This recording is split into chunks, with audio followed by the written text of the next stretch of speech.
Good morning students. Last हमने work पढ़ा था, आज हम स्टार्ट कर रहे हैं एनर्जी।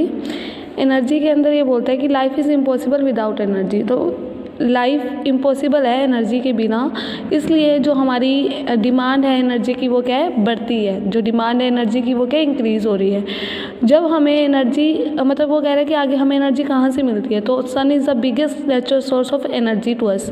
तो सन एक बिगेस्ट सोर्स है, नेचुरल सोर्स है, जिससे क्या है हमें एनर्जी मिलती है। Many of our energy sources are drive from sun. तो बहुत सारे सोर्सेज है एनर्जी की जो क्या हमें सन से मिलते हैं। ठीक है, sun we can also get energy from nucleus of atom. तो हम न्यूक्लियस मतलब कि जो सन है हीलियम का बना हुआ है, तो उसके अंदर जो न्यूक्लियस है ना, तो उस न्यूक्लियस से भी क्या है हमें एनर्जी मिलती है। आगे इसके कुछ सोर्स दिए गए हैं, वो पूछे गए हैं कि कौन कौन से सोर्स हो सकते हैं, वो हम पढ़ते हैं। चलो, the word energy is very often use in our daily life. तो जो वर्ड एनर्जी है वो हमारी लाइफ में बहुत ज़्यादा यूज़ किया जाता है डेली लाइफ में। But in science we give a defined and precise meaning. Science के अंदर एनर्जी का डिफाइंड और प्रिसाइज मीनिंग है, मतलब एक बहुत अच्छा मीनिंग है। Let us consider the following example ले रहे हैं।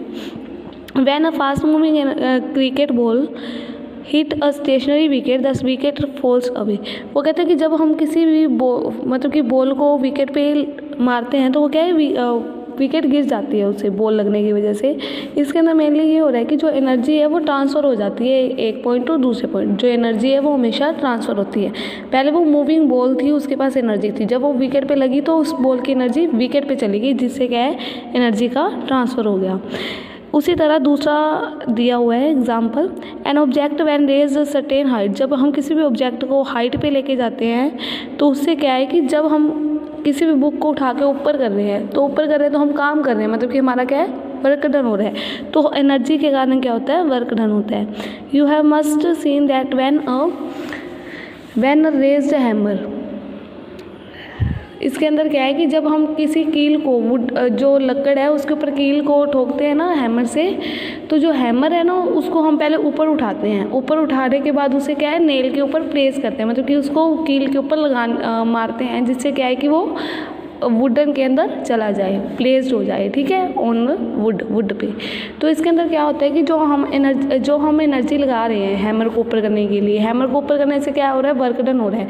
फिर उसे जब हम मारते हैं ना हैमर को कील के ऊपर, तो क्या है कि वो हमारी जो एनर्जी है वो ट्रांसफ़र हो जाती है। कैसे, हैमर टू कील। ठीक है, कील के अंदर। We have also observe that children. इसी तरह से एक एग्जाम्पल और दिया गया है, जैसे कि जो बच्चे होते हैं उनके पास वो चाबी से हम करते हैं ना कि उसको एनर्जी देते हैं, फिर वो आगे चलने लगती है। तो एक टॉय कार है जिसको क्या है कि हमने उसके अंदर चाबी भरी, जिससे हमने उसको एनर्जी दे दी। वो जो एनर्जी हमने उसको दी है ना वो ट्रांसफ़र होगी, वो उसकी वजह से वो मूव करने लगी। तो जो एनर्जी है उसे हम ये बोल सकते हैं कि एनर्जी के कारण जो हम काम करते हैं, capacity of doing work is energy. ठीक है, एक तो ये डेफिनेशन हो सकती है, और दूसरा ये कि जो एनर्जी है वो क्या है एक जगह से दूसरी जगह पे ट्रांसफ़र होती है। जो एनर्जी की डेफिनेशन है वो ये है, an object having a capacity to do work is called energy. तो काम करने की कैपेसिटी होती है वो क्या होती है, एनर्जी होती है। The object which does not lose energy work. अब जैसे कि हैमर वाला एग्जांपल लेते हैं। जो हैमर है जब हम उसे कील पे लगाया तो जो हैमर है उसने क्या अपनी एनर्जी लूज़ की, तो ट्रांसफ़र हो रही है हैमर टू कील, ये तो मैंने बताया था। लेकिन जो हैमर है वो क्या कर रहा है, एनर्जी को लूज़ कर रहा है। हैमर लूज़ कर रहा है और जिसकी वजह से वो जो कील है ना वो गेन कर रहे हैं एनर्जी, उसके पास एनर्जी आ जाती है। The object which does not work lose energies. जो काम कर रहा होता है ना, मतलब कि जो वर्क हो रहा होता है उससे क्या है एनर्जी का लॉस होता है। और जो work object on the work on done, जिस पे काम कर रहे होते हैं वो क्या कहते हैं, एनर्जी को गेन करते हैं। How does an object with energy do work. An object that processes energy can exert a force on other object. तो इसके अंदर भी यही बोला हुआ है कि एनर्जी जो है एक पॉइंट से दूसरे पॉइंट पे क्या है ट्रांसफ़र करती है। When this happen the energy is transfer from former to the latter. तो एक पॉइंट से दूसरे पॉइंट पे गई हुई है। द सेकेंड ऑब्जेक्ट में move as receive energy and therefore do work. उसके अंदर ये बोला कि दो ऑब्जेक्ट है हमारे पास, जिसमें क्या है कि एनर्जी, एक को एनर्जी दे रहे हैं हम, एक पे फोर्स लगा रहे हैं तो जिसकी वजह से दूसरा मूव कर रहा है। तो पहले को हम एनर्जी दे रहे हैं पहले एनर्जी दे रहे हैं तो रिसीव कौन कर रहा है, दूसरा ऑब्जेक्ट रिसीव कर रहा है उसको, और उसकी वजह से वो क्या कर रहा है, काम कर रहा है। The first object had a capacity to do work, तो पहले के अंदर हमने एनर्जी दी थी, ठीक है। तो पहले ऑब्जेक्ट के अंदर क्या है, कैपेसिटी है काम करने की, तो उसकी जो एनर्जी है वो दूसरे ऑब्जेक्ट पे चली जाती है, मतलब कि इन शॉर्ट ये ट्रांसफ़र ही हो रहा है, ठीक है। जिस तरह से हमने वर्क डन के अंदर पढ़ा था कि जो वर्क डन होता है फोर्स इनटू डिस्प्लेसमेंट होता है, उसका फॉर्मूला, फिर उसकी यूनिट्स भी देखी थी। सिमिलरली इसके अंदर भी क्या है कि जो एनर्जी है उसका क्या है, यूनिट होती है, वो क्या होती है, जूल। तो इसको हम किलो जूल भी बोल देते हैं। जैसे मीटर और किलोमीटर होते हैं, तो 1 किलोमीटर हमारा 1000 मीटर के इक्वल होता है ना, वैसे ही जो एनर्जी की यूनिट है वो जूल है, और उसको किलो जूल भी बोल सकते हैं, और जो किलो जूल है वो इक्वल होता है 1000 जूल्स की, ठीक है। आगे है फॉर्म्स ऑफ एनर्जी। वो कहता है कि जो एनर्जी की फॉर्म्स है वो अलग अलग होती हैं, बहुत तरह की फॉर्म्स होती है, जैसे कि मैकेनिकल एनर्जी जिसके अंदर पोटेंशियल काइनेटिक एनर्जी आएगी, heat energy, chemical energy, electrical और लाइट एनर्जी। नेक्स्ट है काइनेटिक एनर्जी। जो काइनेटिक एनर्जी है वो टाइप है एक एनर्जी का, तो पहले हम पढ़ते हैं इसके बारे में। तो काइनेटिक एनर्जी क्या होती है, वो एक ऐसी एनर्जी होती है जो क्या है, मोशन के कारण आती है, ठीक है। पढ़ते हैं, बाकी आपको क्लियर हो जाएगा। A moving object can do work, एक चलता हुआ ऑब्जेक्ट, मूविंग ऑब्जेक्ट क्या है, वो भी काम करता है। Object move faster can more work than identical object moving relatively slow, तो एक ऐसा ऑब्जेक्ट जो क्या है तेज़ी से चल रहा है तो ज़्यादा काम करता है, एज़ कम्पेयर टू जो ऑब्जेक्ट है वो धीरे धीरे चल रहा है वो थोड़ा काम करेगा। A moving bullet, blowing wind, rotating wheel and speedy stone can do work, तो ये सारी चीज़ें हैं। रोटेटिंग व्हील हो गया, जैसे कि हम बाइक या स्कूटी चलाते हैं तो हम जब रेस देते हैं, हमारे बाइक या स्कूटी चलते हैं तो जो टायर्स होते हैं वो रोटेटिंग व्हील्स होते हैं हमारे, तो उनके चलने से क्या है, वर्क होते हैं, हम किसी जगह पे पहुंचते हैं, ठीक है। आगे ये कुछ एक एग्जांपल हैं, ये देखते हैं। A falling coconut, a speedy car, a rolling stone, flying aircraft, flowing water, blowing wind, running athlete etcetera processes kinetic energy. इन सभी से क्या है कि काइनेटिक एनर्जी के एग्जांपल्स हैं, ये तो तुम्हें ध्यान से रख लेना।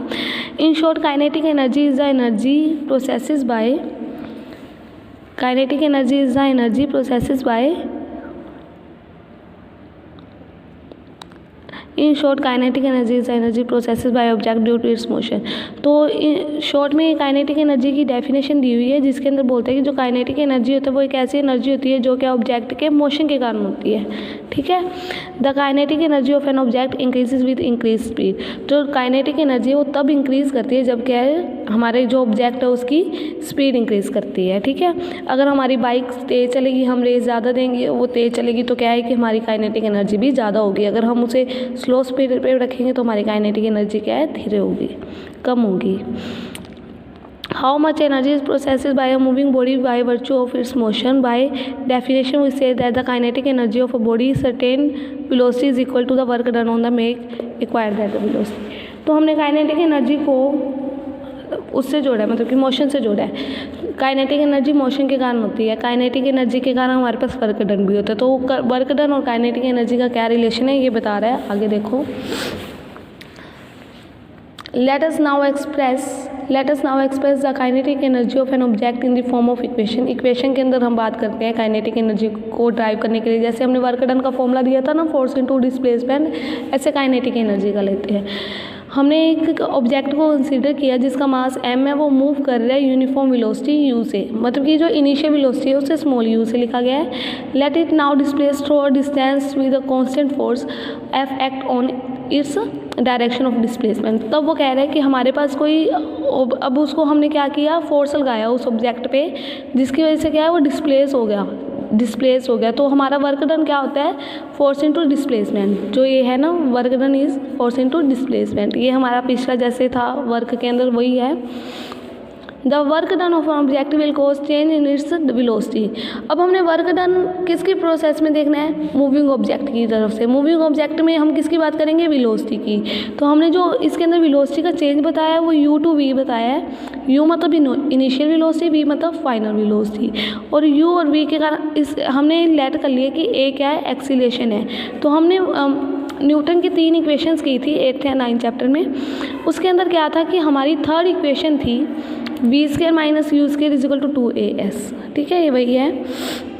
तो इसमें से अगर हम s की वैल्यू निकालें तो वो क्या आएगी, v² - u² बाय में 2a। ठीक है, तो हमारा जो वर्क डन है, जो फोर्स है, वो हमने पढ़ा है कि Newton second law of motion के अंदर जो फोर्स होता है वो क्या होता है, मास इनटू एक्सीलरेशन। ठीक है, तो जो हमारा वर्क डन है, जो फोर्स इनटू डिस्प्लेसमेंट था, अब वो क्या बना, फोर्स की जगह क्या आ गया, m/a, और s की जो वैल्यू है वो इस इक्वेशन से निकाली, v² - u² बाय 2a। ठीक है, तो a से a कट जाएगा तो 1/2 m और ये क्या आ गया, v² - u²।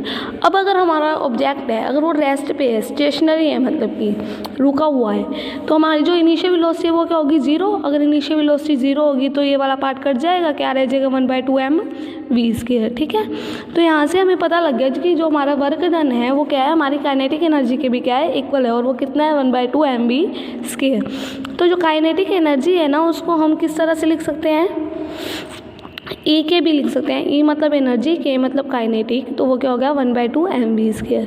आगे वो हमें एग्जांपल दे रहा है कि एक ऑब्जेक्ट है जिसका मास कितना है, 15 kg है, और वो मूव कर रहा है 4 मीटर पर सेकंड स्पीड से। तो हमें उसकी काइनेटिक एनर्जी बतानी है। तो हमें मास दिया हुआ है, v दिया हुआ है, तो काइनेटिक एनर्जी का फॉर्मूला ई के = 1/2 m v² होता है। तो इसके अंदर वैल्यूज पुट करके हमारा आंसर आ जाएगा। ये ध्यान रखना कि काइनेटिक एनर्जी की जो यूनिट है वो जूल है, तो ये लगाना ना भूलना। सेम अगला एग्जाम्पल है, what is the work to be done to be increase velocity. अब इसके अंदर क्या है कि हमारी जो वेलोसिटी है वो इंक्रीज़ हो रही है 30 km/h टू 60 km/h, और मास कितना है, 15 kg। तो जब एनर्जी जो हमारा वेलोसिटी है, velocity of a car from, velocity अगर चेंज हो रही है इतने से इतने, तो जो हमारी पहले वाली वो क्या होगी, हमारी इनिशियल होगी, और जो सेकंड होगी वो क्या होगी, फाइनल होगी। तो जो हमारी इनिशियल वेलोसिटी u = 30 km/h है, तो वो क्या होगी, 30 किलोमीटर है तो 1000 मीटर में चेंज किया, हावर इन्वर्स है तो वो क्या होगा, 3600 से हम उसको मल्टीप्लाई करते हैं सेकंड में आने के लिए। ठीक है, तो हमारी इस तरह से इनिशियल वेलोसिटी निकल जाएगी। सेम इसी तरह से जैसे इसको 1000 और 3600 से हम डिवाइड किया है, इसको करने पे 60 को करने से हमारा आंसर ये आएगा। ठीक है, तो जो हमारी काइनेटिक एनर्जी है वो क्या होगी, 1/2 m u²। अगर हमारी मतलब कि तुम इस तरीके से भी कर सकते हो, इसके अंदर डायरेक्ट पुट करके। ठीक है, अगर ये नहीं करना तो इस तरह से भी कर सकते हैं कि जो हमारी काइनेटिक एनर्जी है वो पहले हमने इनिशियल की निकाली, यू की निकाली, यू की वैल्यू रखी, फिर हमने फाइनल की निकाली, फाइनल की हमारी 50/3 आई थी, वो निकाल के उसको क्या किया, सोल्व कर लिया। अब हमारे पास दोनों काइनेटिक एनर्जी आ गई, इनिशियल की आ गई और फाइनल की आ गई। तो हमारा वर्क डन कैसे निकालेंगे, चेंज इन काइनेटिक एनर्जी, मतलब कि काइनेटिक एनर्जी फाइनली कितनी थी, इनिशियली कितनी है, फाइनल ये है, इनिशियल ये है, इन दोनों को माइनस करने से हमारा आंसर आ जाएगा।